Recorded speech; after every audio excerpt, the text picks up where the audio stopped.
3 construções impossíveis sem tecnologia moderna. A Bíblia registra construções que desafiam a lógica de quem olha sem considerar o contexto. Templo sem barulho de ferro, torre que virou maldição e arca projetada para sobreviver ao dilúvio. 3 estruturas reais, 3 desafios técnicos que exigiram precisão brutal sem máquina, sem guincho e sem engenharia computadorizada. Templo de Salomão erguido sem martelo no canteiro. O rei Salomão começou a construção do templo no 4º ano do seu reinado. A obra durou 7 anos completos. O detalhe que impressiona não é apenas o tempo, mas o método. Nenhum som de martelo, machado ou ferramenta de ferro foi ouvido durante a construção no local. As pedras chegavam prontas. Cada bloco foi cortado e ajustado na pedreira, longe do monte onde o templo subia. O silêncio no canteiro era absoluto e tinha motivo. O lugar era sagrado. O barulho de metal batendo em pedra não podia contaminar o espaço onde Deus habitaria. Isso exigiu planejamento milimétrico. Engenheiros antigos mediram cada peça antes de enviar para o monte. Não havia margem para erro. Se uma pedra chegasse fora de medida, o encaixe falhava. O resultado era atraso e desperdício. Mas não houve falha registrada. Salomão trouxe cedros do Líbano. Hirão, rei de Tiro, forneceu a madeira através de um acordo político. Os troncos desceram pelo mar em jangadas até o porto de Jope. De lá, foram transportados por terra até Jerusalém. O trabalho envolveu dezenas de milhares de homens. Uns cortavam pedra, outros transportavam material, outros montavam a estrutura sem ruído. O templo tinha câmaras internas revestidas de ouro puro. O oráculo, a parte mais interna, foi coberto com 600 talentos de ouro.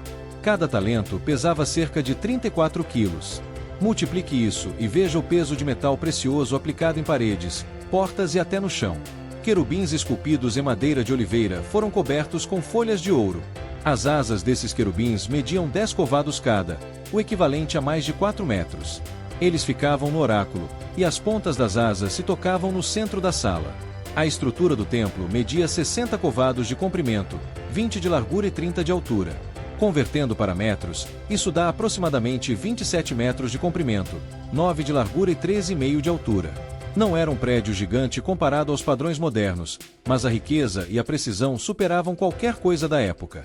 O pórtico na entrada media 20 covados de largura e 10 de profundidade. Colunas de bronze sustentavam a entrada. Essas colunas receberam nomes: Jaquim e Boaz. Cada uma tinha 18 covados de altura, mais de 8 metros.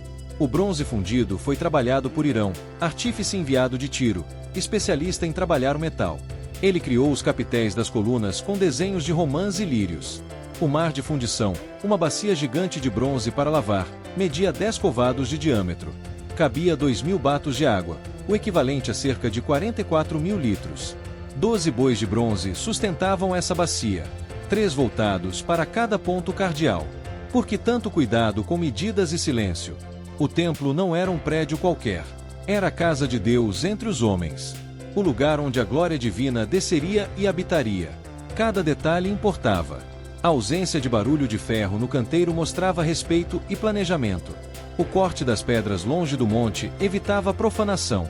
O uso de ouro puro nas câmaras internas refletia a santidade do espaço.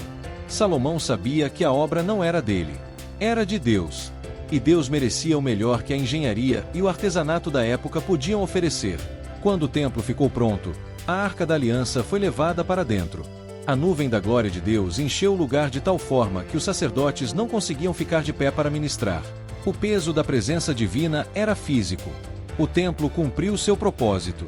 Durou séculos até ser destruído por Nabucodonosor, rei da Babilônia, mas a memória da construção permanece como exemplo de precisão, respeito e dedicação ao sagrado.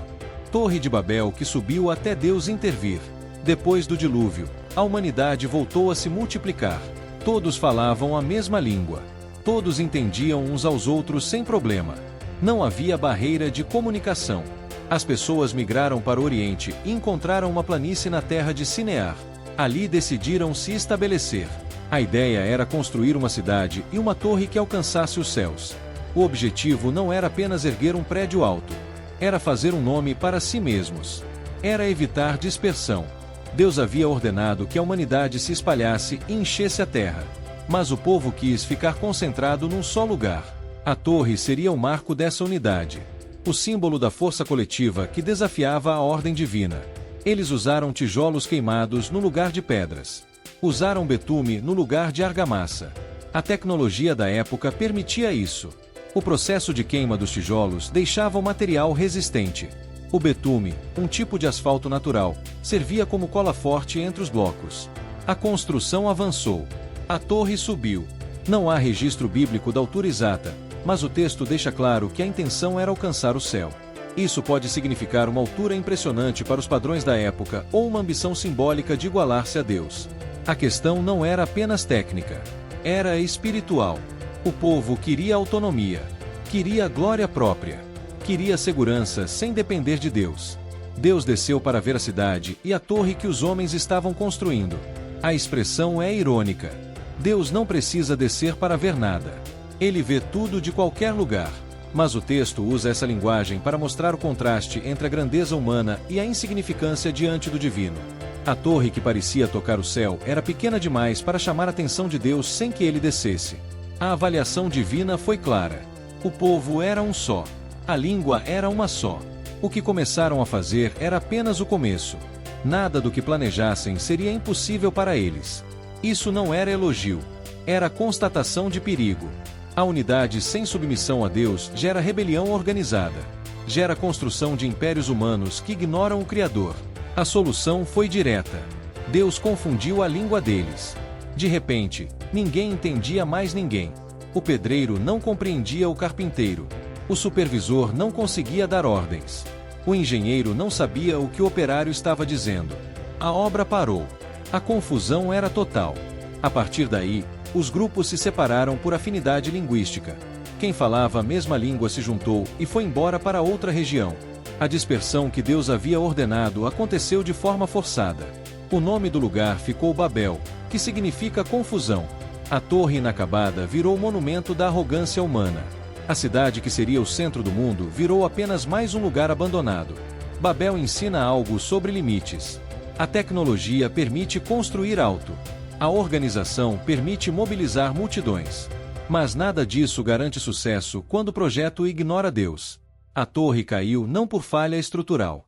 Caiu por intervenção divina que desorganizou a comunicação. A lição atravessa milênios. Grandes projetos exigem coordenação. Coordenação exige linguagem comum. Linguagem comum exige humildade para ouvir e ser ouvido. Quando a soberba toma conta, a confusão se instala. E a obra mais ambiciosa do mundo vira ruína antes de terminar. Arca de Noé com medidas exatas para flutuar com peso de zoológico inteiro. Deus viu que a maldade do homem era grande na terra. Toda a imaginação do coração humano era má continuamente. A decisão foi destruir tudo com um dilúvio. Mas Noé achou graça diante de Deus. Ele era homem justo e íntegro entre os seus contemporâneos.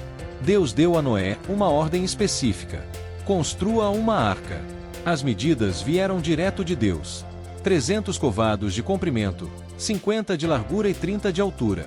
Convertendo para metros, isso dá aproximadamente 137 metros de comprimento, 23 de largura e 14 de altura. A proporção é perfeita para estabilidade em água agitada. Engenheiros navais modernos confirmam que essa proporção resiste bem a ondas e tempestades. Noé não tinha engenharia naval. Não tinha calculadora. Não tinha software de simulação. Tinha apenas a ordem de Deus e as medidas exatas. A madeira escolhida foi a de gofer. Não há certeza absoluta sobre que árvore é essa. Alguns estudiosos sugerem cipreste, outros sugerem pinho ou cedro. O que importa é que a madeira era resistente à água e à decomposição. Noé deveria fazer compartimentos dentro da arca e cobri-la com betume por dentro e por fora. O betume impermeabilizava, vedava as juntas, impedia que a água entrasse. A arca tinha 3 andares, porta na lateral, janela na parte superior, há um côvado da cobertura. Tudo planejado para ventilação, acesso e proteção. A arca não era um barco comum. Não tinha vela. Não tinha remo. Não tinha leme. Não precisava navegar para lugar nenhum. Precisava apenas flutuar. E flutuar bem, mesmo carregada. Noé entrou com a família. 8 pessoas no total. Ele, a esposa, os 3 filhos e as 3 noras. Junto com eles, entraram animais. Um casal de cada espécie impura. 7 casais de cada espécie limpa. Aves também entraram em número suficiente para preservar a vida na terra. A quantidade de animais dentro da arca gerou debate por séculos. Como cabia tudo ali? A resposta está na proporção e no planejamento. A arca tinha volume suficiente para acomodar milhares de animais em compartimentos organizados. Não era zoológico aberto. Era transporte em massa, com logística apertada mas funcional. O dilúvio durou 40 dias e 40 noites de chuva intensa. As fontes do grande abismo se romperam. As comportas do céu se abriram. A água cobriu até os montes mais altos. Tudo o que tinha fôlego de vida morreu. Só Noé e os que estavam com ele na arca sobreviveram. A arca flutuou. Não virou. Não afundou. Não rachou. A construção aguentou o impacto de ondas gigantes, ventos violentos e pressão de água subindo sem parar. Depois de 150 dias, a água começou a baixar. A arca repousou sobre os montes de Ararat. Noé esperou mais tempo até que a terra secasse completamente. Quando saiu, ofereceu sacrifício a Deus. A primeira coisa que fez foi adorar. Reconhecer que a salvação não veio da arca. Veio de quem mandou construir a arca. A história da arca não é lenda. As medidas são precisas demais para ser invenção. A proporção é eficiente demais para ser acaso. A construção exigiu anos de trabalho. Noé pregou justiça enquanto construía. Avisou o povo sobre o juízo que viria. Ninguém acreditou. Todos riram. Até o dia em que a chuva começou e a porta da arca se fechou. Aí não havia mais tempo. A arca ensina sobre obediência. Deus manda construir algo que parece absurdo. Um barco gigante longe de qualquer mar. Noé obedece. Não questiona. Não argumenta. Apenas faz. E a obediência salva a vida dele, da família e de toda a criação que precisava ser preservada. A tecnologia da época permitiu a construção. A fé permitiu o início da obra. A perseverança permitiu o término. E Deus fez o resto.